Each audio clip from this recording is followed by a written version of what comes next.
दोस्तों अगर आपके पास भी सिम कार्ड है और आपको एक कॉल आ रही होगी रीवेरिफिकेशन की कि आप अपने सिम कार्ड का रीवेरिफिकेशन करिए, कंपनी की तरफ से कॉल आता है। जब भी आप रोजाना किसी को कॉल करते हैं तो एक मतलब उनकी तरफ से वॉइस मैसेज आता है कि आप अपने सिम कार्ड का रीवेरिफिकेशन करिए, नहीं तो आपकी सारी सेवाएं रोक दी जाएगी।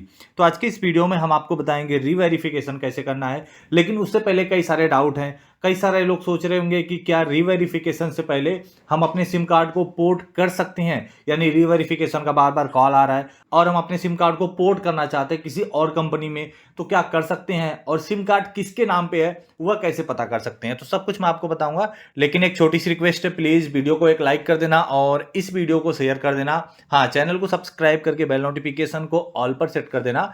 एक चीज कमेंट सेक्शन में कमेंट करके बताना आपके पास कौन सा सिम कार्ड है और आपको क्या प्रॉब्लम आ रही है, कमेंट करके जरूर बताना। तो सबसे पहले हम जान लेते हैं कि सिम कार्ड किसके नाम पे है, आप कैसे पता करेंगे।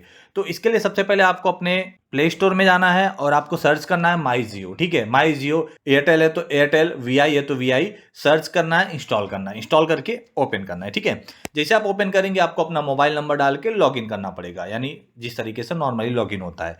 तो जैसे आप लॉगिन करेंगे आप देख सकते हैं कि यहाँ पर कॉर्नर में एपी लिखा हुआ है। ठीक है, तो जैसे यहाँ पर मैं क्लिक करूंगा आप देख सकते हैं जिसके भी नाम पर सिम कार्ड रहेगा, ठीक है, जिसके भी आधार कार्ड से सिम कार्ड आप निकाले हैं उसका नाम यहाँ पर आ जाएगा। जैसे मेरा नाम अरविंद प्रजापति, मैंने अपने आधार कार्ड से निकाला है तो यहाँ पर आ गया है। अगर आप अपने आधार कार्ड से निकाले होंगे तो आपका नाम आ जाएगा, पप्पा मम्मी भाई बहन दोस्त जिसके भी नाम से आप निकाले रहेंगे उसका नाम आ जाएगा। तो एक चीज क्लियर हो गई। ठीक है, आप सिंपली उस बंदे को पकड़ के रीवेरिफिकेशन कर सकते हैं। रीवेरिफिकेशन का प्रोसेस मैं आपको बताता हूँ। ठीक है, तो हम इसको बैक कर देते हैं। अब दूसरी चीज, कई सारे लोगों के साथ एक मतलब प्रॉब्लम आएगी, जैसे आपके फ्रेंड के नाम पे है, फ्रेंड यहाँ पे नहीं है, दुबई है, सऊदीया है, या फिर है ही नहीं, या तो आप मम्मी पापा किसी के नाम पे लिए हैं, वह इस दुनिया में है ही नहीं, तो क्या हम अपने सिम कार्ड को किसी और कंपनी में पोर्ट कर सकते हैं या फिर नहीं कर सकते? तो सीधी सीधी बात है, आप पोर्ट नहीं कर सकते। ठीक है, वो लोग फेल्ड कर देती हैं। मैंने देखा है कम से कम कुछ 80 to 90% फेल्ड हो जाता है। कई कई केस में हो भी जाता है, तो आप ट्राई कर सकते बट नहीं होगा। ठीक है, कंपनी वाले भाई मतलब उस चीज को फेल्ड कर देते हैं। मेरे पास एक सिम कार्ड था, मेरे दोस्त के नाम पे था, राणा सिंह, जो राजस्थान का था, पहले मेरे पनवेल में काम करता था, दोस्ती थी, अभी वो चला गया, तो मैंने फटाक से दूसरे कंपनी में पोर्ट कर दिया। ठीक है, तो अगर आपका सिम कार्ड किसी और के नाम पे है, वह बंदा है ही नहीं, तो आप पोर्ट करवा लीजिए। ठीक है, कुछ 100 रुपये 50 रुपये लगते हैं, पोर्ट करवा के फिर 3 महीने बाद आप फिर उसी कंपनी में आ सकते हैं, कोई दिक्कत नहीं, अगर आपको अपनी सिम इंपॉर्टेंट है तो। ओके, अब चलिए हम रीवेरिफिकेशन का प्रोसेस जान लेते हैं। अगर कुछ भी डाउट चल रहा है तो कमेंट कर देना, मैं आपको बता दूंगा। तो जैसे आप माई जियो ओपन करेंगे या फिर माई एयरटेल या फिर वीआई का एप्लीकेशन ओपन करेंगे तो आप देख सकते हैं कि ऊपर रीवेरिफिकेशन का ऑप्शन आ रहा है। ठीक है, तो हम रीवेरिफिकेशन पे क्लिक करते हैं। यहाँ पर ब्लू ब्लू शो हो रहा है। ठीक है, तो आपको यहाँ पर क्लिक करना है। तो जैसे आप क्लिक करेंगे आप देख सकते हैं कि यहाँ पर कुछ इस तरीके से इनके कुछ टर्म एंड कंडीशन है, 2-3 स्टेप है, आपको कंप्लीट करना है। तो आपको प्रोसेस पर क्लिक कर देना है, प्रोसीड पे। ठीक है, जैसे हम क्लिक करेंगे आप देख सकते हैं कि यहाँ पर 2 ऑप्शन आ रहा है, पहला आधार नंबर, दूसरा वर्चुअल आईडी। तो यहाँ पर आप देख सकते हैं कि आधार नंबर का जो लास्ट का 4 नंबर वह शो हो रहा है।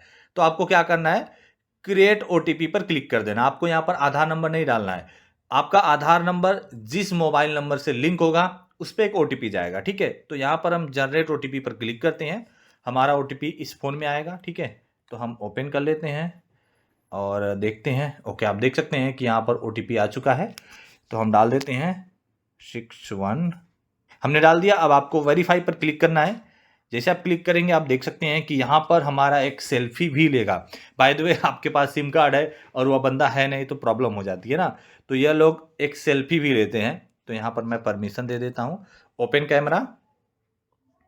अब यहाँ से हम वाइट बैकग्राउंड पे हमको लेना पड़ेगा। ठीक है, इस तरीके से यह नहीं चलेगा। तो वाइट बैकग्राउंड किधर है भाई, एक सेकेंड, मुझे कैमरे से बाहर जाना पड़ेगा।